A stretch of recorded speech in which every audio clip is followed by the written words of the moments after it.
안녕하십니까. 오래간만에 뵙습니다. 공시하고 한번 그 사정 때문에 바꿨더니 그냥 굉장히 오래간만에.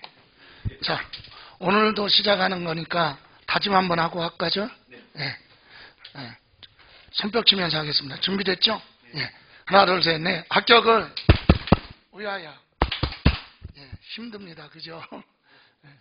이거 그냥 학원에 열심히 나와서 공부하시고 또 온라인을 통해서 나름대로 시간을 딱 짜가지고 매일매일 규칙적으로 공부하고 이런 거 내신 성적으로 반영을 해서 열정으로 자격증 줬으면 좋겠어. 뭐 이거 점수 가지고 그죠? 자, 그러면 오늘 수업은요, 우리 그 전에 2주 앞에서 수업한 것이 양도소득세 예정신고, 확정신고, 분할납부까지 했어요. 그죠? 오늘은 이제 비과세 들어가기 전에 양도소득금액 계산 특례, 그래서 기본서 812페이지 양도소득금액 계산 특례 있죠? 그거 하고 또 미등기 양도자산하고 국외자산 정리하고 그리고 맨 마지막에 양도소득세 비과세 이렇게 수업을 진행할 겁니다. 자, 그럼 먼저 812페이지 피시면 되고 노트는요 156페이지에 있는 내용인데 먼저 기본서를 설명드리고 그리고 노트로 확인하고 이런 식으로 수업을 진행하는데 812페이지 무슨 뜻이냐면 양도소득 금액 계산할 때 특별한 규정이 있는데 그 첫 번째가 배우자, 직계, 좀비속 간의 증여재산 이월과세라는 게 있어요. 그럼 이월과세의 뜻이 무슨 말이냐? 부모, 자식 간에 또는 부부 간에 원래는 양도를 하면 오랫동안 가지고 있다 팔면 매매 차익이 많이 나와요. 그래서 오히려 양도소득세 부담이 너무 클 수 있다. 그런 걸 줄이기 위해서 부부간의 증여를 통해서 양도할 수도 있겠죠. 그래서 그런 걸 방지하기 위해서 부모, 자식 간의 증여를 받거나 부부간의 증여받은 재산을 5년 안에 타인에게 양도를 하는 경우는 증여자가 취득해서 양도한 걸로 보고 계산을 하겠다. 이게 증여재산 이월과세 이렇게 얘기합니다. 그러니까 증여를 해서 끝났어도 증여한 사람의 취득 가격 가지고 양도 차익을 계산을 하고 또 증여자의 취득한 날부터 날짜 계산, 보유기간 소급해서 적용을 하겠다. 그러니까 결론은 그거죠. 부모, 자식 간에 증여받은 재산은 최소한 몇 년 지나서 5년 지나서 팔아야 세금 부담이 적다. 그죠? 그래서 여러분 교재 보시면 봅니다. 배우 첫 번째 줄, 배우자 또는 직계, 좀비속 간에, 부부 간에, 부모, 자식 간에 증여를 이용해서 양도소득세 회피할 것을 하는 것을 방지하기 위해서 이월과세 규정을 두고 있으며 이 경우 배우자, 직계, 좀비속 간에 양도소득세를 부당하게 감소시킬 목적이냐 아니냐 그거 따지지 않고 무조건 증여재산 이월과세 규정을 적용을 하겠다. 부당한 행위를 했기 때문에 이월과세 적용하는 것이 아니다 이 얘기예요. 그러면 그 그림에 나와 있듯이 자, 이 얘기입니다. 자, 예를 들어서 남편이 저기 강원도 꼴짜기에 한 30년 전에 임야를 1억 주고 샀어요. 뭐를요? 임야. 여러분, 임야면 산인데 30년 전에 1억이면 웬만한 면 단위는 샀을 거야. 그죠? 가격이 싸니까. 이렇게 오래전에 이렇게 임야를 아주 크게 샀어요. 그래서 가지고 한 30년 예를 들어 지났다. 그래서 지금 주변에서 팔라고 연락이 왔어요. 그래서 매매를 하려고 봤더니 시세가 만약에 10억이라고 그래 봐. 그러면 30년 전에 1억 주고 산 것이 지금 10억의 매매가 되면 매매 차익이 얼마야? 9억이잖아요. 여러분이 지금 임야 소유자인 여러분이 이 임야로부터 직선거리 30km 벗어난 분당에 살고 계셔. 그러면 비사업용 토지야. 비사업용 토지는요, 대략 50% 정도 됩니다. 세금이. 그럼 매매 차익이, 과세 표준이 5억이 나왔다. 그러면 비사업용 토지 같은 경우는 세금이 한 2억 5천만 원 정도 돼요. 이해가세요? 그러면 10억이면 19억 차이 나면 매매 차익이 9억이다. 그러면 특별한 거 없으면 5억, 6억, 7억 정도 세금 낸다는 얘기야. 그러니까 부담이 너무 크죠? 그래서 이걸 처분하지 않고 요걸 뭐 하겠다? 증여. 믿을 만한 사람한테 줘야죠. 예, 그러니까 믿을 사람이 누구야? 부모 자식이잖아요. 예? 예, 근데 사기도 제일 잘 당할 수 있는 사람이 또 부모 자식이야. 그죠? 예. 자식이 얘기하면 부모는 다 믿잖아. 그죠? 그래서 좋아요. 남편이 누구한테, 부인한테 증여를 냈다 이 얘기예요. 그럼 증여는 주고받은 가격이 없으니까 증여세 계산할 때는 그때 당시 증여하기 전 3개월, 후 3개월 안에 인근에 다른 사람들이 거래한 가격이 있으면 그걸로 증여세 계산합니다. 이해가세요? 그런데 임야 같은 건 매매도 거의 없어. 그러면 공시가격, 기준시가로 계산해야 할 거냐. 그러니까 실거래 가격이 10억 정도 나간다 하더라도 개별 공시지가는 50% 정도도 안 될 거야 아마 임야는. 자, 그래서 공시가격 얼마? 5억. 아니 부모 자식 간에 증여하면 증여세 부담이 큰데 왜 이렇게 증여를 하느냐. 요걸 이용한다는 얘기는 세법을 안다는 얘기예요. 부부간의 증여는 10년 동안에 공시가격으로 6억까지는 증여세가 없어. 예? 부부끼리는 얼마? 10년 동안에 6억까지는 증여세 부담이 없어요. 증여세 부과 안 한다 이거지. 예, 10년 합계가 그렇단 얘기예요. 부모 자식 간에는 10년 동안에 5천만 원까지는 뭐가 없다? 증여세 없어요. 그럼 지금 부인은 5억 받았으니까 당연히 뭐 내고, 예? 부동산 받았으니까 임야 취득세 내고, 증여세는 낼 수도 있고 안 낼 수도 있죠. 10년 동안 한 번도 받은 적이 없어. 그럼 6억까지니까 증여세 안 내죠. 예, 그럴 수도 있고, 또는 뭐, 자, 이 부인이 남편한테 10년 지나가기 전에 몇 년 전에 한 4억 정도 뭐 받은 거 있어요? 증여받은 거 있어. 그러면 6억까지라고 그랬잖아요. 그럼 여기서 얼마? 2억 빼고 나머지 얼마? 3억에 대해서는 증여세가 부과되겠죠. 이해가세요? 예. 그런데 지금까지 증여받은 게 하나도 없었다면 증여세 안 낼 수도 있겠죠? 좋아요. 증여세를 냈느냐 안 냈느냐 그게 중요한 건 아니고 이렇게 증여를 받았어요. 자, 그럼 증여를 받고 증여 받은 날로부터 몇 년? 5년이요. 몇 년이요? 5년. 이게 기준이야. 5년. 5년 지나서 팔았느냐 5년 이내에 팔았느냐 이 얘기예요. 그러면 우리가 정상적으로 5년 지나서 팔았다고 얘기해봐요. 자, 여기서 팔았어요. 여기서 타인에게 뭐를 했다?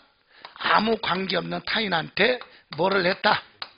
양도를 했다. 부인이 증여받아갖고 10억에 팔았다 이 얘기예요. 자, 몇 년 지나서 팔았어요? 5년 지났으니까 정상이에요. 그럼 양도소득세 누가 내야 돼? 증여받은 누가? 부인이 팔았으니까 부인이 양도소득세 내야죠. 계산 어떻게 합니까? 부인은 얼마에 팔았어요? 10억. 그리고 상속세, 증여세 계산할 때 증여세 계산한 게 얼마야? 5억. 5억으로 계산해서 5억. 재산가치 5억. 빼요. 그럼 매매 차익이 얼마?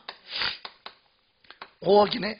이것이 비사업용 토지라 하더라도 50% 정도 대략 잡으면 세금이 2억 5천만 원 정도밖에 안 내겠죠. 이해가세요? 그런데 남편이 얼마에 팔았다면 10억에 팔았다면 매매 차익이 얼마야? 9억이니까 50%만 4억 5천, 거기에 지방소득세 10%니까 5억 정도 세금 나가잖아요. 절반. 그러니까 이렇게 가는 게 절세 효과가 있겠지. 이해가세요? 그럼 국가에서 볼 때는 이게 정상이니까 할 말이 없어요. 그죠? 근데 문제는 몇 년 안에? 5년 안에. 문제는 이거야.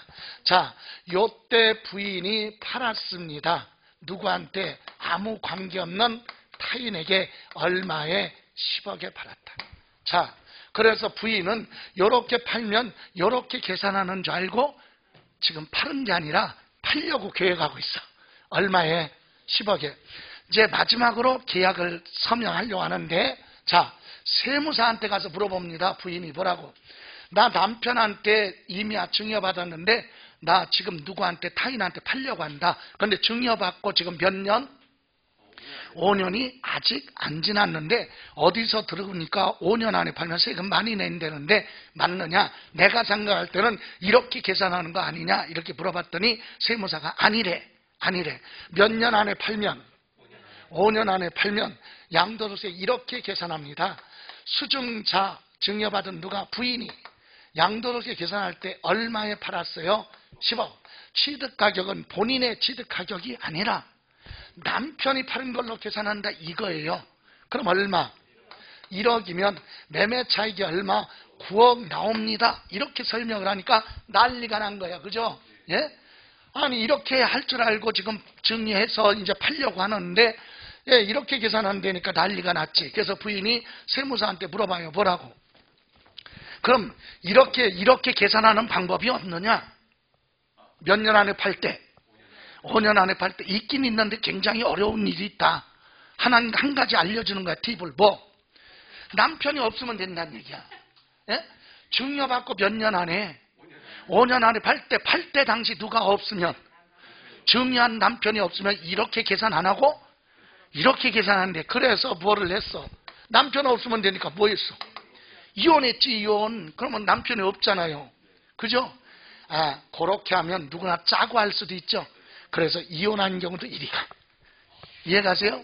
그러면 결론은 남편이 없다는 얘기는 이혼했거나 남편이 사망, 둘 중에 하나인데 이혼은 여기로 가죠. 그래? 그럼 할 수 없지 뭐. 남편 불러서 얘기합니다. 뭐라고? 우리 세금 조금 내야 되니까 가족을 위해서 당신이 좀 결단을 내려줘야 되겠어. 그죠? 예. 어차피 뭐 안 죽어도 요즘은 생명보험 넣어가지고 그냥 야금야금해서 언제 죽을지 모르는 세상이니까 험악하지요. 그죠? 예. 그래서 이 전문가들이, 이 의학계 등의 전문가들은 그런 거잖아요. 야금야금 드라마 같은 데도 보면 갑자기 안 죽죠? 예. 서서히 그죠? 보약이라고 타서 이렇게. 자, 그래서 남편이 뭐 했다면, 사망한 후에 양도한다면 이리 간다. 이해가세요? 그래서 혼인관계가 소멸된 경우도 여기에 포함하지만 사망으로 인한 혼인관계가 소멸된 경우는 이것을 적용하지 않습니다. 이해가세요? 자, 그러면 이제 이게 2월 과세라는 얘기예요. 증여를 했지만 증여자 가격 가지고 다시 계산하겠다. 됐어요? 그러면 이제 요거 시험에서 물어보는 건 요침은 요거잖아요. 요거. 그죠? 요것이 뭐냐? 여기 보세요. 요게 무슨 가액? 양도가액. 요거 무슨 가액? 취득가액. 요거 무슨 차액? 자, 배우자 또는 누구? 직계, 존비속, 부모, 자식 간의 증여를 받았다. 무엇을? 토지, 건물, 특정 시설물 이용권, 부동산에 대한 권리. 부동산에 대한 권리하면 뭐 있어요? 부동산 취득할 수 있는 권리. 분양권이나 조합원 입주권 있죠.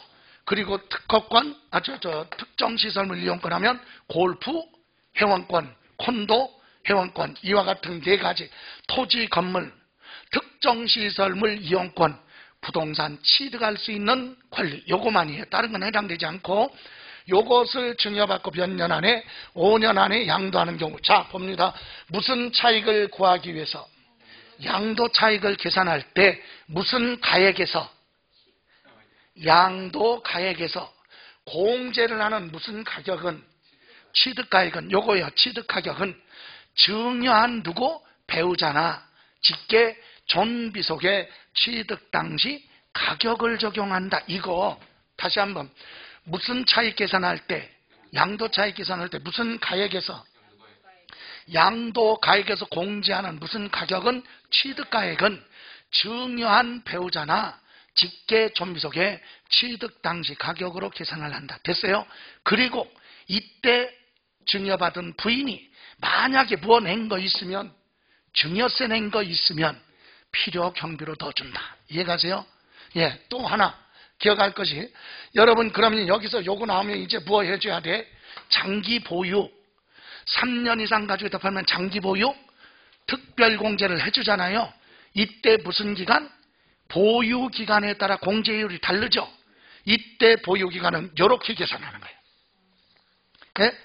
증여한 배우자의 부한 날부터 취득한 날부터 양도한 날까지를 합쳐서 보유 기간으로 계산하겠다. 왜? 남편 팔은 취득 가격 가지고 계산했으니까 남편의 취득한 날부터 계산해야 될 거 아니야. 그래서 보유기간 계산은 두 군데예요. 장기보유, 특별공제할 때, 양도소득세 세율 적용할 때 두 군데가 보유기간 계산할 때 소급해서 적용한다. 증여한 배우자 취득한 날부터 소급하여 보유기간을 계산을 한다. 이해가십니까? 예, 그 내용입니다. 그래서 여러분 그림 박스 밑에 보시면 방가로 1번 적용 대상 자산은 뭐냐? 어떤 거 증여받았을 때냐 이거지. 그래서 거주자가 양도일로부터 소급하여 몇 년?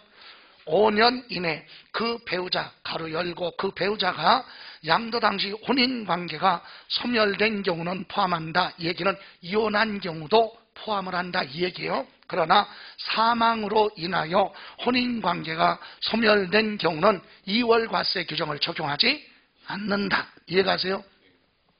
자, 그래서 배우자 또는 직계 존비속으로부터 뭐 받았어요?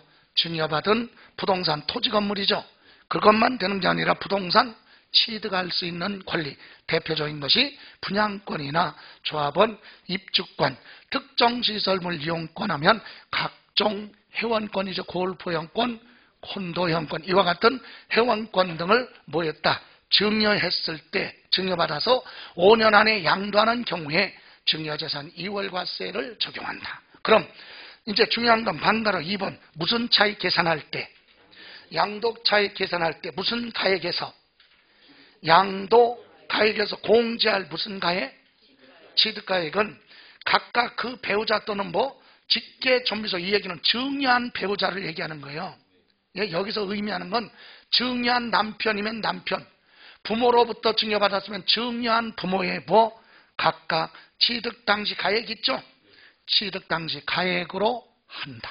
이해가세요? 여기 양도 가액에서 공제하는 요 취득 가액은 요 배우자나 직계 존비속, 증여한 배우자나 직계 존비속의 취득 당시 가격으로 계산을 한다. 됐어요? 그리고 세 번째 줄 끝에 이 경우 거주자가 증여받은 자산에 대해서 납부했거나 납부해야 될 뭐가 있다면 증여세가 있는 경우는 필요 경비로 들어간다. 됐습니까? 그리고 또 하나 3번 보유기간에 뭐라고 그랬어요? 특례. 보유기간의 계산은 원래 취득한 날부터 언제까지? 양도할 때까지가 보유기간이잖아요. 그런데 장기 보유 특별공제를 하거나 양도소득세 세율 적용할 때 증여재산 2월 과세의 경우는 증여한 배우자 등의 무한날부터 취득한 날부터 소급해서 보유기간으로 계산한다. 3번 기억하셔야죠. 예. 그리고 4번 양도소득세 납세의무. 여기 보세요. 지금 이거 누가 팔았어요? 부인이 팔았으니까 부인이 양도소득세 내야죠. 이해가세요? 예. 그런데 요 증여세, 요 부인이 받았을 때 낸 뭐는, 만약에 증여세는, 여러분 증여는요, 증여하는 사람은 내는 게 아니라 원래 증여 받는 수증자가 내죠. 근데 수증자가 못 냈을 때는 증여세를 누가 부담해야 되느냐? 연대납세를 지냐면 증여자도 책임져야 돼. 이해가세요? 증여를 했는데 증여받은 사람이 세금을 못 낼 때는 증여자가 책임져야 된다. 이해가세요? 그래서 거기 4번에 맨 밑에 4번 양도소득세 납세 의무는 증여받은 배우자 또는 직계 존비속에게 있다. 증여받은 배우자, 수증자, 그 사람이 팔았죠. 예, 부인이 증여받았으니까, 부인이 증여받아서 팔았으니까 양도소득세는 당연히 부인이 내야 되겠죠. 그 얘기입니다. 그러나 증여자와 수증자 간에 뭐에 대해서는 증여, 여기서 요 증여했을 때 요 증여세에 대한 부분에 대해서는 둘이 보다 연대 납세 의무가 있다. 이해가십니까? 예, 이렇게 이해하시면 됩니다. 다만 또 하나 오른쪽에 보시면 813쪽 방가로 5번 2월 과세 규정 배제. 2월 과세 규정 적용하지 않는 건 아까 하나 나왔죠. 증여한 배우자가 뭐한 후에 사망한 후에 양도하는 경우는 적용하지 않는다 그랬죠. 예, 그거 말고도 밑에 2번 이렇게 사람이 여입었어요. 요 부인이 뭐 받고 증여받고 5년 안에 팔았어요. 왜 팔았어? 수용이 됐어. 이해가세요? 수용도 양도죠. 그래서 사업인정 고시로부터 소급하여 2년 이내 증여받은 경우로서 공익사업을 위한 토지 등지 등 및 보상에 관한 법률에 뭐가 됐다? 수용. 여기 보세요. 5년 안에 여기서 양도했는데 왜 팔았느냐? 수용된 거야. 그건 내 의사와 상관없잖아요. 그런 건 2월 과세 규정을 적용하지 않는다. 수용되는 경우. 됐습니까? 예, 그리고 두 번째 1세대 1주택 비과세 요건을 충족한 주택. 여기 보세요. 아니 여기서 남편이 주택 딱 하나 가지고 있는데 1세대 1주택을 누구한테? 부인한테 뭐 했어요? 증여받고 몇 년 안에? 5년 안에 팔잖아요. 2년 이상 보유하고 팔면 누가 팔던 비과세지 1세대 1주택이니까 그런 건 2월 과세 규정을 적용하지 않는다. 3번 2월 과세를 적용하여 계산한 양도소득세 결정세액보다 2월 과세를 적용하지 않고 계산한 결정세액보다 뭐하면 적으면 그때는 적용하지 않습니다. 국가에서는 손해보니까. 이해가세요? 자, 이렇게 있는데 우리는 기억할 것이 중요한 게 아까 812쪽에 방가로 2번하고 방가로 몇 번? 3번. 그거 기억하시면 돼요. 자, 여기 보세요. 다시 한번 정리합니다. 자, 아버지가 누구한테? 부인한테, 그러니까 부부간에, 그죠? 또는 부모, 자식 간에만 해당되는 거예요. 뭐를 했다고요? 증여를 합니다. 증여. 부동산을 증여했고 증여받고 몇 년 안에? 5년 안에 제3자 타인한테 팔았다 이거죠. 자, 아까 설명대로 하면 1억 주고 산 부동산을 증여받을 때는 5억인데 10억에 팔았다 이거지요. 그럼 양도소득세 5년 안에 팔았으니까 여기서 양도소득세 내는데 계산은 어떻게 한다? 10억에 팔았죠. 예, 취득가격은 증여자의 취득가격 얼마? 1억. 이렇게 해서 무슨 차이? 양도 차익을 계산한다 이 얘기잖아요. 예, 그리고 보유기간은 이렇게 해서 보유기간 계산하는 거예요. 그래서 밑에 보시면 다만 배우자가 사망한 후에 양도하는 경우는 적용하지 않는다. 그래서 여기서는 증여자와 수증자의 관계는 부모 자식이나 부부 간의 관계, 그죠? 그리고 증여 적용 대상 이건 중요치 않은데 요 3번 기억해야죠. 뭐 양도 차익을 계산할 때 무슨 가액에서? 양도 가액에서 공제하는 취득가격은 증여자의 취득 당시 가액을 공제를 한다. 양도 가액에서 증여자의 취득 당시 가격을 빼라. 그래서 양도 차익을 계산한다. 이해가세요? 예, 그거 하고 아까 말씀드린 대로 4번 여기 증여받았을 때 납부한 뭐는 증여세가 있으면 그건 필요 경비로 들어간다. 그리고 마지막으로 보유기간 요겁니다. 장기 보유 특별 공제를 하거나 양도소득세 세율 적용할 때 보유기간은 소급해서 계산한다. 됐습니까? 이렇게 딱 정리하시면 돼요. 다음 이번에는 교재로 갑니다. 813쪽에 보시면 양도소득 부당행위. 부당행위가 뭐예요? 세금을 적게 내려고. 그죠? 법을 위반한 거죠. 그래서 부당한 행위로 계산을 했다면 세무서에서는 그거 인정하지 않겠다. 부당한 행위로 거래한 건 인정하지 않는다. 그럼 어떻게 한다? 시가로 계산하겠다. 세무서장이. 예?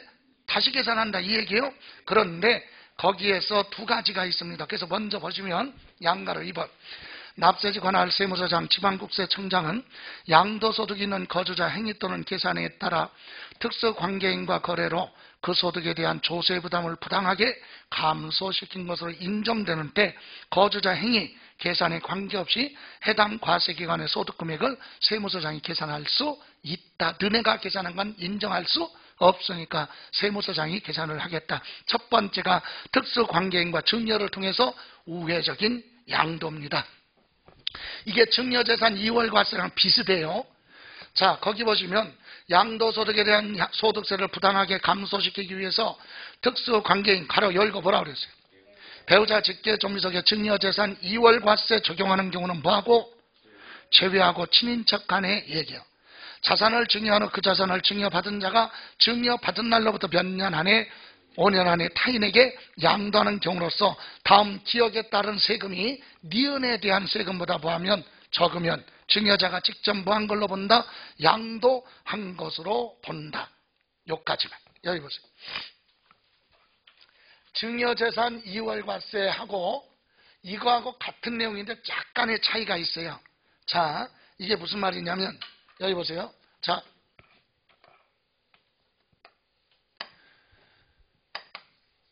형이 부동산을 아까 같이 1억 주고 취득했어요. 그런데 이걸 팔면 오랫동안 가지고 있다 팔면 매매 차익이 많이 나와. 그래서 형이 누구한테? 동생한테 둘의 관계는 뭐예요? 친인척이죠. 특수관계인, 그죠? 둘의 관계가 부모 자식이 아니야. 부부간의 거래가 아니에요. 요 사람들 빼고 얘기하는 거야. 예? 요 사람들 거래가 아니라 친인척 간의 거래를 합니다. 뭐를 했다? 증여. 그래서 증여받을 때 재산가액이 얼마? 5억이다. 그럼 동생이 뭐 받고? 증여받고 몇 년? 5년이에요. 5년 안에 이쯤에 타인에게 뭐 했다? 양도를 했어요. 양도. 타인한테. 얼마에? 10억에. 이해가세요? 자, 그런데 아까 증여재산 뭐는 2월과세는 여기 보세요. 차이점이 뭐야? 이거랑 이거의 차이점이 뭡니까? 둘의 관계야. 부모 자식 간에 부부 간에죠? 여기는 친인척이야. 저 사람들 빼고. 친인척 간에. 그럼 저 사람들 빼고 여기는 형 동생도 특수관계인에 들어가고 부모 자식이니까 누구? 부모 자식을 뺀 나머지니까 장인하고 누구? 사위는 저기로 가? 여기로 가? 여기로 와야 돼. 부모 자식이 며느리하고 시아버지의 거래도 이리 가는 거야. 부모 자식은 저리 가요. 부부끼리는. 그런 사람들 빼고 증여를 했어요. 그리고 양도를 했다. 이때는 어떻게 계산한다? 선택의 여지가 없이. 자, 일단은 누가? 형이 양도한 걸로 본다. 이 얘기야. 누가 양도했지만 동생이 양도했어도 누가? 형이 직접 뭐한 걸로 본다? 양도한 걸로 보겠다 이 얘기예요. 형이 뭐한 걸로? 직접 양도한 걸로 보겠다. 다만 예외가 있네. 예외. 여기 보세요. 자, 이때는 자, 형이 양도소득세를 계산했어요. 형이 양도한 걸로 보고 양도소득세 계산했습니다. 그런데 누가? 동생은 뭐 받았을 때? 증여받았을 때 뭐 내?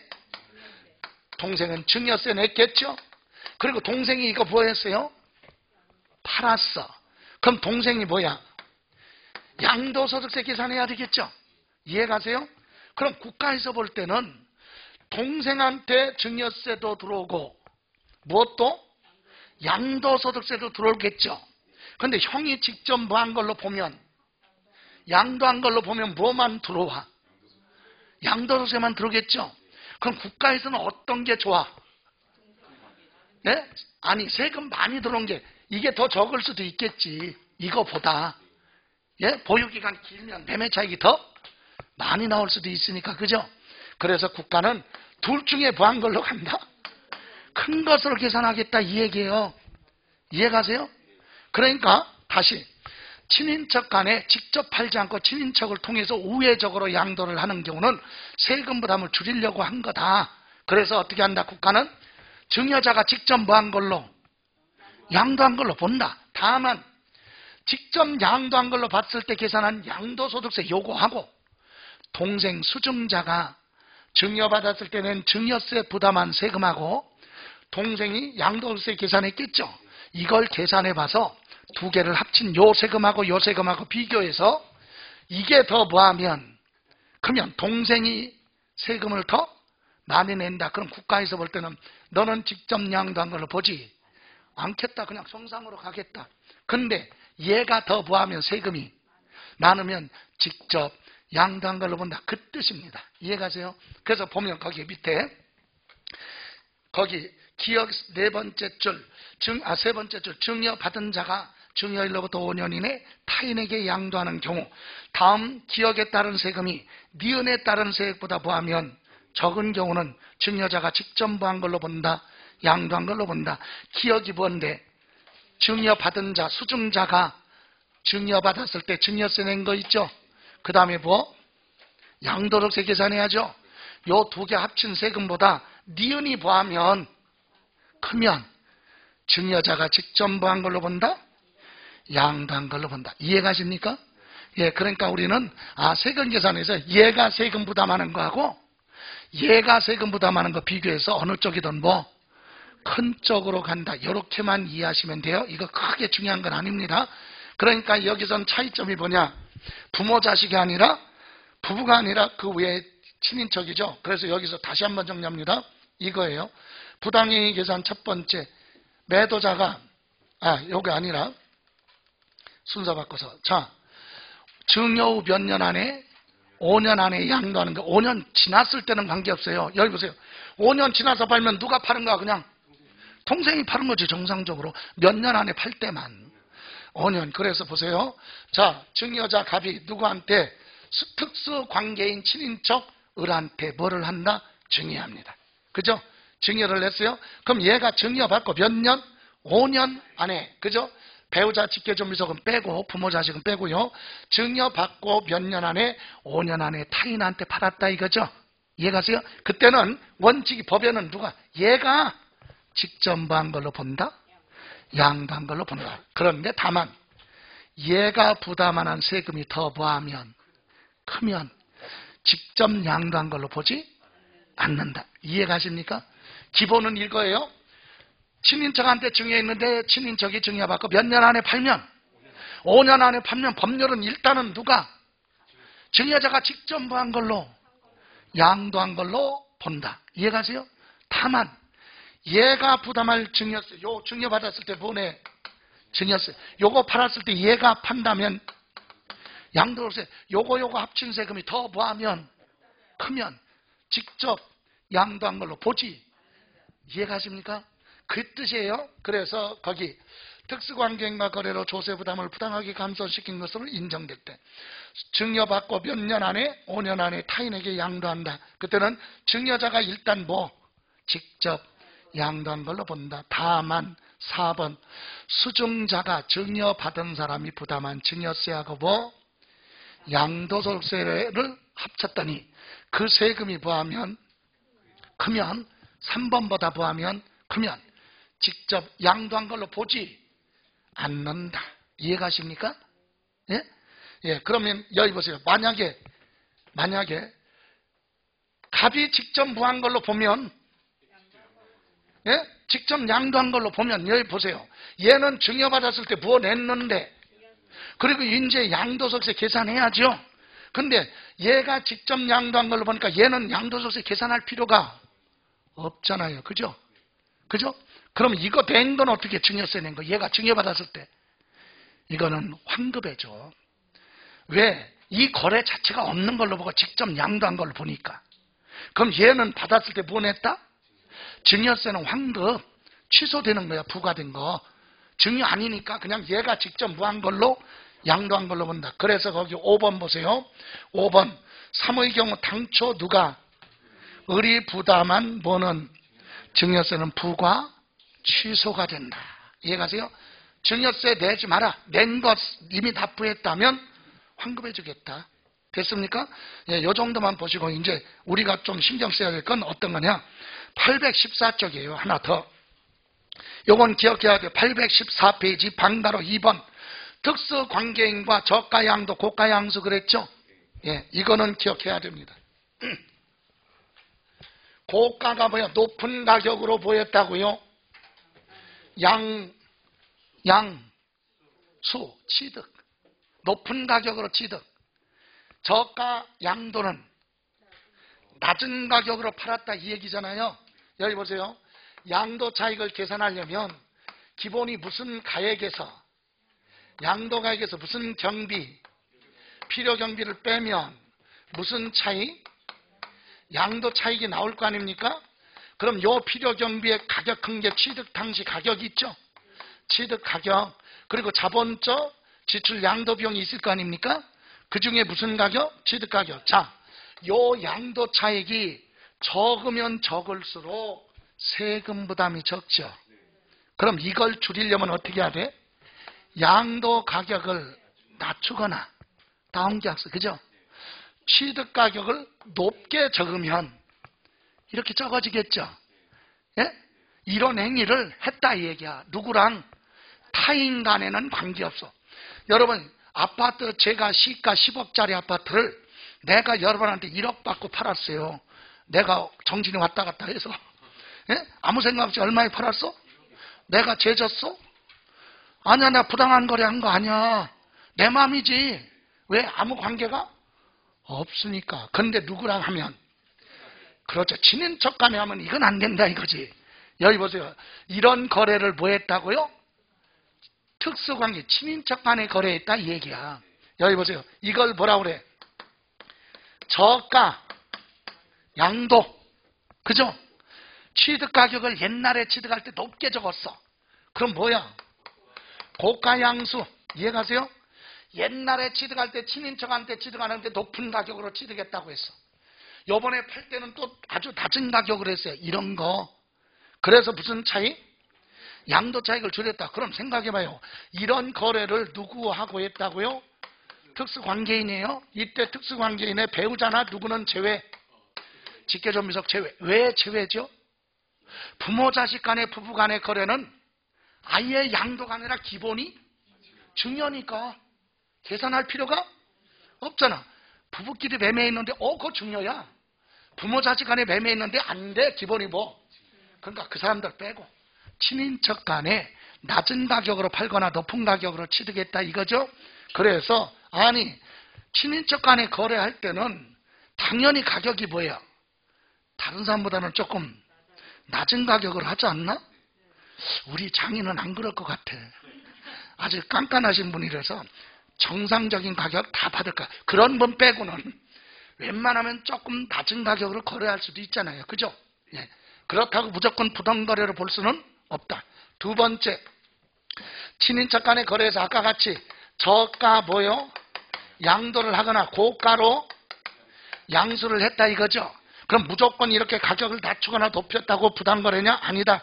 이렇게 거래를 해서 시가와 시가 주고받은 뭐 대가의 뭐가 차액이 있을 거 아닙니까? 주고받은 가격. 시가하고 실제로 주고받은 대가를 빼. 노트에 있으니까 이따 볼 거예요. 요 차액이 나면 요거 보고 부당거래냐 아니냐를 판단한다. 법에는 정해져 있어요. 뭐라고? 이 차이 나는 금액이 시가의 몇 프로? 5% 이상 차이 나거나 아니면 차액이 얼마? 3억 이상 둘 중에 하나만 되면 부당한 행위로 보는 거야. 부당행위. 부당한 행위로 계산했기 때문에 이럴 때는 결론이 보다 이런 행위 여기에 해당이 되면 부당한 행위니까 너네들이 계산한 거 인정하지 않겠다. 부당행위 계산 부인 인정 안 하겠다. 세무서에서는. 그럼 어떻게 할 건데 세무서장이 뭘로 계산한다? 시가로 계산한다. 이게 핵심이야. 자, 친인척 간에 높은 가격으로 취득하거나 낮은 가격으로 팔아서 무슨 차이? 양도 차익을 부당하게 감소시켰다. 부당하게 감소시켰다는 건 기준이 이거다. 차액이 얼마? 3억 이상 차이 나거나 시가의 몇 프로? 5% 이상 차이 나면 그때는 인정하지 않고 뭘로? 시가로 계산하겠다. 이해가세요? 자, 읽고 갑니다. 814페이지 보시면 납세지 관할 세무서장 또는 지방국세청장은 양도소득이 있는 거주자 행위 또는 계산이 거주자와 특수관계인과 거래로 인하여 그 소득에 대한 조세 부담, 세금 부담을 부당하게 부한 거, 감소시킨 것으로 인정되는 때는 그들이 행위하거나 계산한 거 있죠? 그거에 관계없이 세무서장이 세금 계산할 때 소득 금액을 계산할 수 있다. 그럼 이때 세 번째 줄에인가요? 두 번째 줄 끝에 뭐라고 그랬죠? 위에 다시 조세 부담을 부당하게 감소시킨 것으로 인정되는 때 그랬죠? 그 인정이 된다는 기준이 뭐냐? 밑에 나와 있어요. 동그라미 1번 부당하게 감소시킨 것으로 인정되는 경우란 첫 번째 줄 중간에 시가와 거래 가격 차액이 얼마? 3억 원 이상이거나 시가의 몇 프로? 5% 이상 둘 중에 하나 해당하면 부당거래다. 이해가세요? 그런데 조건 그대로 또 요건 넣어놨어요. 밑에 박스. 특수관계인으로부터 시가보다 높은 가격으로 취득했다. 고가로 보였다. 양수. 옛날 살 때.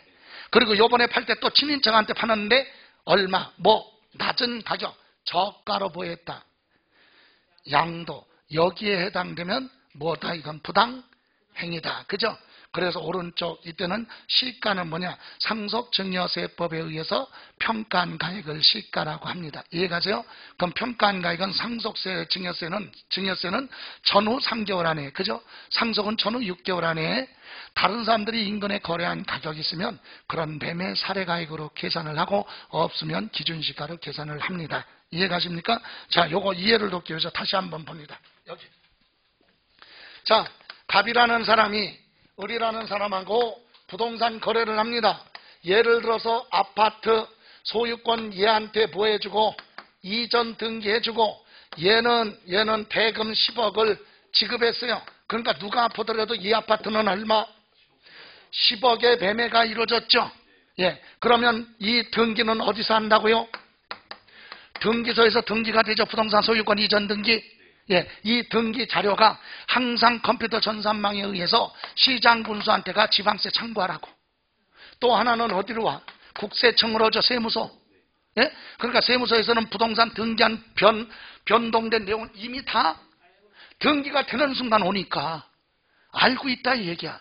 그러면 담당자가 보니까 갑하고 거래하고 이 아파트가 10억에 거래했대. 그럼 얘는 요 관할구역에 이 아파트에 대해서는 시세를 다 알고 있어요. 다른 사람들 거래한 가격이 있으니까. 몇 개월 안에, 3개월 안에. 그런데 이 거래 가격이 다른 사람들의 평균 시가가 12억이야. 예? 근데 얘들은 얼마? 10억에 거래했대. 둘의 관계는 모르죠, 지금. 근데 가격이 좀 이상해. 그래서 얘들 인적사항을 찍어봤더니 갑이 아니라 을이 아니라 뭐야? 동생이라는 게 나타나네? 컴퓨터 전산망에 확인, 직계, 전비서, 형제자매, 반겨, 열정까지 다 확인이 되니까. 예? 다 확인돼요. 그러니까 친인척이라는 사실이 확인됐어. 그럼 확인해 보니까 이렇게 됐어요. 아, 이거 의심이 되네? 확인해 봐요. 자, 시가하에서 주고받은 대가, 가격을 빼. 요 차액. 시가가 얼마? 12억. 주고받은 가격 10억. 매매 차액, 요거 차액 2억 차이 나요. 그럼 이게 부당행위인지 아닌지는 법에 따라 기준이 정해져 있다고 그랬죠, 아까. 자, 3억 이상 차이 났어요? 안 났어. 그런데 시가의 몇 프로? 시가가 얼마? 10%면 1억 2천이죠. 5%면 6천만 원이죠. 6천만 원 이상 차이 났잖아. 그럼 여기에 해당되잖아요. 여기는 차이 안 났지만 여기 차이 나죠? 이건 부당행위야. 그럼 어떻게 한다고? 너네들이 계산한 거 인정? 안 하고 뭘로? 그 얘기야. 이해가세요? 예. 그러니까 친인척 간에 거래를 한다면 어떻게 해야 돼? 낮은 가격이나 높은 가격으로 하더라도 요거를 벗어나면 안 된다 이거죠. 이해가십니까? 예, 그거 참고하라. 그래서 자 봅니다. 어디 갔어? 아까 순서 하나 바뀌었었죠? 자, 이겁니다. 자, 봅니다. 부당행위 계산 누가? 갑이. 그죠? 매도자 누가? 을한테 매수자 둘이 매매를 했다 이거죠. 근데 둘의 관계가 친인척이야. 그죠? 여기서 특수관계는 누구는 빼고, 그렇죠. 배우자나 직계존비속은 빼는 거예요. 예, 친인척 간에 이 부동산 시가 10억짜리를 소유권 이전해주고 얘는 대가를 얼마? 8억 줬어요. 8억에 거래했다 얘기죠. 근데 이때 특수관계인은 누구는 제외? 배우자 직계존비속 빼라고 그랬어요. 자, 그러면 이거 부당거래냐 아니냐? 특수관계인과 거래로 조세의 부담을 부당하게 감소시킨 것으로 인정되는 때 그랬죠. 그게 시가의 몇 프로? 5% 이상 차이 나거나 차액이 얼마? 3억 원 이상 차이 나면 부당한 행위로 본다. 그죠? 그럼 여기서 얼마 차이 나요? 차액이 얼마? 2억 차이 나죠? 자, 시가 10억짜리인데 대가는 8억이야. 그럼 2억이죠? 그럼 3억 이상 차이는 안 났지만 시가의 몇 프로? 5%, 5천만 원 이상 차이 났으니까, 그죠? 5% 이상 차이 나니까 이건 부당한 행위다. 그래서 이건 인정하지 않고 얼마? 10억으로 계산하고, 얘는 원래는 얼마에 팔았다고 신고했을까? 8억으로 신고가 들어왔겠지만 인정 안 하고 시가 얼마? 12억으로 하고, 너 일부러 양도소득세 부담을 줄이려고 줄였으니까 가산세 부당한 행위 40%가 붙겠지. 예? 부당 과소신고. 예? 10억으로 해야 되는데 얼마? 8억으로 했으니까 차이 나는 거 얼마? 2억에 대한 세금을 계산을 해서 거기에 가산세가 몇 프로? 부당행위, 사기 기타 부정한 방법으로 과소신고했다 40%. 이해가세요? 이렇게 가산세가 붙는 거예요. 그래서 여기서 하나 기억할 건, 특수관계인과 거래로 시가보다 높은 가격으로 취득하거나 시가보다 뭐 낮은 가격으로 뭐 했다고요? 양도를 했다는 얘기죠. 예, 양도하는 경우 시가보다 낮은 가격, 저가로 고가로 이런 거래를 했다. 이해가십니까? 그때는 부당한 행위로 보겠다 이 얘기입니다. 됐습니까? 예. 그러면 여기 보세요. 하나만 물어볼게요. 혹시나 해서. 아까 양도 가액에서 뭐 빼요? 필요? 경비 무슨 차이? 양도 차익 나왔어요. 자, 그런데 이것을 줄이면 세금 조금 내죠. 친인척 간에 거래하면서 이걸 부당하게 줄인 게 부당행위죠. 그러면 이걸 줄이려면 아까 뭐라고 그랬어요? 양도 가격을 낮추거나 취득 가격을 높게 하면 이게 줄어들죠. 그럼 반대로 하면 어떻게 될까? 친인척 간에 거래하면서 얘는 높은 가격으로 했어요. 예? 높은 가격으로 팔았다는 얘기는 상대방한테 혜택 주려고. 상대방은 취득 가격이 뭐예요? 이렇게 낮겠죠. 이해가세요? 그럼 보세요. 지금 여기만 친인척 간에 거래하면서 양도 가격을 높게 했어요. 부당행위 계산에 들어가 안 들어가? 안 들어가. 이건 국세청에서 표창장 줘야 돼. 세금 많이 내려고 한 거잖아. 이해가세요? 또 여기 취득 가격을 높게 해야 이게 조금 나오죠. 근데 옛날에 뭐 할 때? 옛날에 취득할 때 취득 가격을 친인척한테 거래하면서 낮게 했어요. 요게 낮게 기재됐으면 양도 차익이 많이 나오죠. 그러니까 이런 건 부당행위가 아니다 이 얘기예요. 이 개념이 이해가세요? 그러니까 세금을 많이 나오는 건 그건 부당행위가 아니고, 세금을 적게 내는 방법, 뭐 양도 가격을 낮추거나 취득 가격을 높게 했다. 그래야 이게 적으니까. 누구랑? 친인척 간에. 이 얘기입니다. 됐어요? 예? 예, 이렇게 보시고 저 뒤로 갑니다. 이제 이번에는 821페이지. 이번 시험에서는 크게 32에서는 중요하지 않습니다. 32페이지 보면 미등기 자산이라고 나왔죠? 미등기 자산에 대해서는 보통 2, 3년 만에 한 번 정도 물어볼 수 있는데 웬걸 32회 시험에서는 미등기 자산에서 두 문제가 출제됐어요. 두 문제. 그러니까 33회에서는 출제될 확률이 거의 없다. 그렇지만 지문 하나로는 물어볼 수 있어요. 왜? 중요하니까. 그래서 미등기 자산의 여러분 교재 821 미등기 자산의 뜻이 뭐예요? 등기 대상 자산을 취득해놓고 자기 앞으로 등기 안 하고 미등기 전매 이겨죠. 그러면 등기 대상 자산이 뭔데? 부동산이에요. 부동산은 부동산 등기 특별조치법에 따라 등기해야 돼. 반드시. 이해가세요? 그런데 부동산을 등기 안 하고 판다. 이 얘기는 세금을 조금 내려고 아니지. 한 푼도 안 낼 작정이야. 이거는 재질이 제일 나빠요. 세법에서. 그래서 불이익을 줍니다. 그래서 여러분 거기 등기 대상 자산을 등기 안 하고 파는 미등기 자산의 불이익은, 세법상 불이익은 비과세 혜택 안 줘. 감면 혜택도 안 줘요. 이미 공부했지만 장기 보유 특별 공제 안 해줘요. 기본 공제도 안 해줍니다. 이해가세요? 그리고 세율도 미등기 자산은 양도소득세 제일 높은 70%. 70%죠? 예. 그리고 추계 결정하거나 기준시가로 계산할 때 필요경비 계산 공제를 해주는데 등기됐으면 3%, 등기 안 된 부동산은 팔 때 0.3 이렇게 적게 공제해줘. 등기됐으면 몇 프로? 3%. 미등기니까 0.3. 1000분의 3이니까 0.3이죠. 등기됐으면 100분의 3. 이렇게 공제해 주는데 공제를 조금만 해주니까 불이익이죠.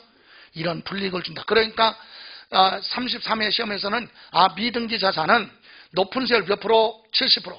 장기보유 특별공제, 기본공제 받을 수 없다. 이 정도는 알고 있어야 된다. 다른 거 관련됐으니까. 됐어요?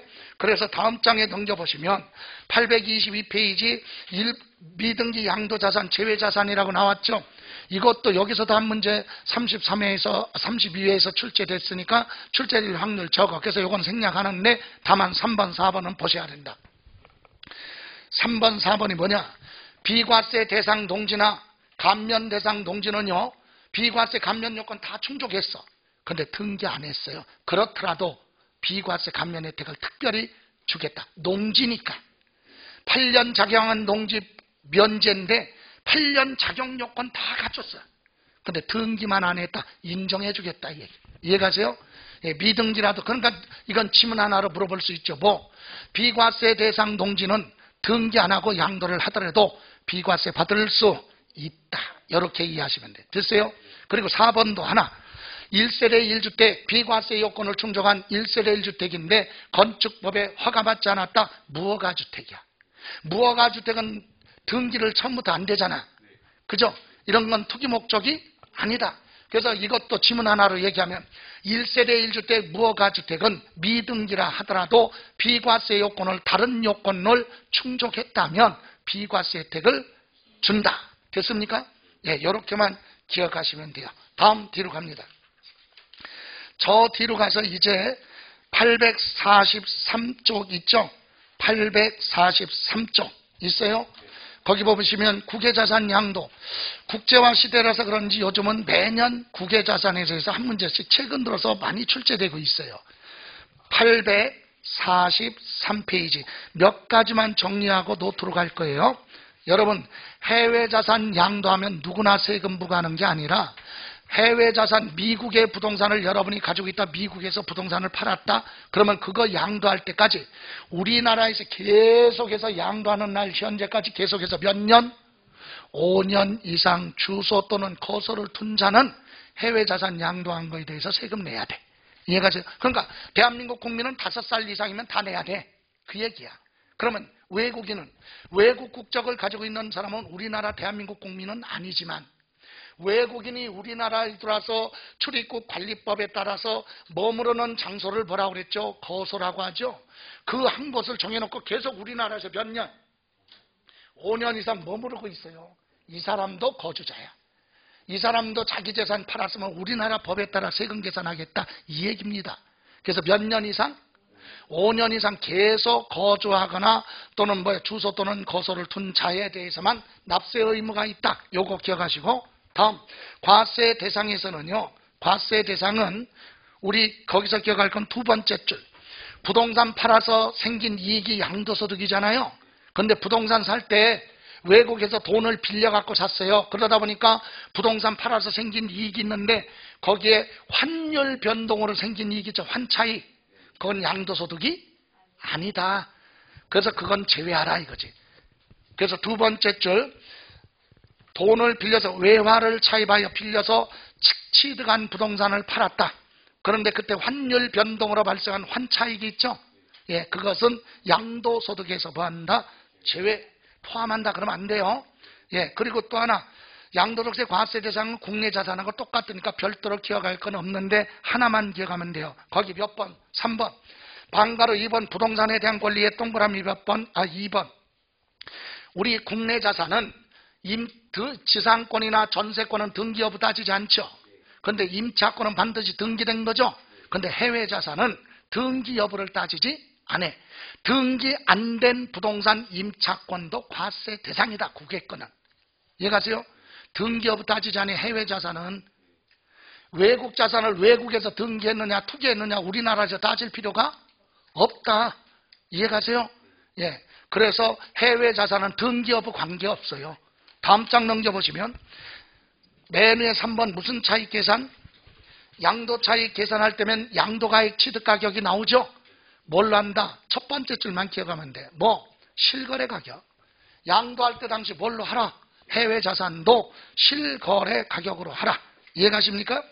물론 다만 첫 번째 주 그때 양도 당시 실거래 가격을 확인할 수 없다. 그러면 그때 양도하는 그 나라의 양도 당시 현황을 반영해서 시가로 계산할 수 있다. 그건 예외고 원칙은 뭐다?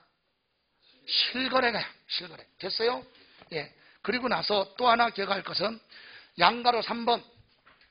여러분 부동산 살 때 돈을 지출하고 또는 비용 같은 거 지출할 때 미국에서 우리나라 돈 주면 안 받잖아. 그러니까 외국 화폐로 거래를 해야 되겠죠. 그래서 지출한 것은 어떤 걸로 계산을 하느냐? 환율 계산을 어떤 걸로 하느냐? 재정환율 또는 뭐라고 그래요? 기준환율이라고 그랬죠. 예? 필요경비 지출하거나 돈 주고받은 건 뭘로 평가를 한다? 기준환율 또는 뭐? 재정환율. 기준환율은 뭐냐? 전 세계의 기준은 달러죠. 미국 화폐에 달러로 계산하는 거예요. 그러면 만약에 일본에 가서 여러분이 부동산을 하나 사. 그러면 어떻게 계산해야 돼? 우리나라 돈이 얼마인지 계산 직접 못 하잖아. 예? 어떻게 계산해? 그때 당시 미국 화폐 1달러와 엔화의 비율. 그때 당시 우리나라 원화와 달러의 비율. 그거 가지고 간접적으로 계산해. 그게 재정환율이야. 이해가세요? 그냥 미국 화폐를 줬으면 그냥 달러지, 기준환율. 그런데 외국에서 거래할 때 직접 달러가 아니라 우리 원화로 계산을 한다면 바로 계산이 안 되니까 간접적으로 계산해야 돼. 그걸 뭐라고 한다? 재정환율. 그래서 기준환율 또는 재정환율로 평가를 한다. 됐습니까? 다음 밑에 장기보유 특별공제 절대로 안 해줘. 해외 자산은. 그죠? 여러분 대한민국 국민이 미국에 가서 투기하면 돼, 안 돼? 예? 대한민국 국민이 미국 가서 투기하면 돼, 안 돼? 돼. 적극적으로 지원해줘. 투기해서 돈 벌면 우리나라 세금 들어오잖아. 우리나라에서 투기하면 안 되지만 외국에 나가서는 괜찮다니까? 이해가세요? 그래서 장기보유 특별공제가 무슨 말이야? 뜻이 왜 해줘? 우리나라에서는 투기하지 마. 오랫동안 가지고 있다 팔아도 물가가 상승한 것만큼은 세금 공제해 줄 테니까 오랫동안 가지고 있다 투기하지 말아라. 그런 측면에서 공제해줘요. 물가 상승률. 그죠? 근데 해외 자산은 그런 거 따지지 않으니까 장기보유 특별공제 없어요. 헷갈리는 부분이야. 없어요. 그런데 오른쪽에 양도소득 기본공제는 해줘. 해외 자산 파는 것도 노력을 했으니까 기본공제 250만 원 해줍니다. 여기서 중요한 건 여러분 아까 미등기 양도자산은 장기보유 특별공제 기본공제 안 해주죠? 근데 해외 자산은 등기여부 그런 거 없어요. 그냥 무조건 해줘. 기본공제. 미등기 자산이라도 해외 자산은 기본공제 해줘. 왜? 국외자산은 등기여부 따지지 않으니까. 다음 이제 4번, 3번. 세율 있죠? 양도록세 세율은 우리 국내는 보유기간에 따라서 미등기는 70%, 주택은 1년 안 됐으면 70%, 1년 지었으면 60%, 2년이면 6에서 45, 상가는 50%, 40% 이런 비례세율도 있고 누진세율도 있잖아요.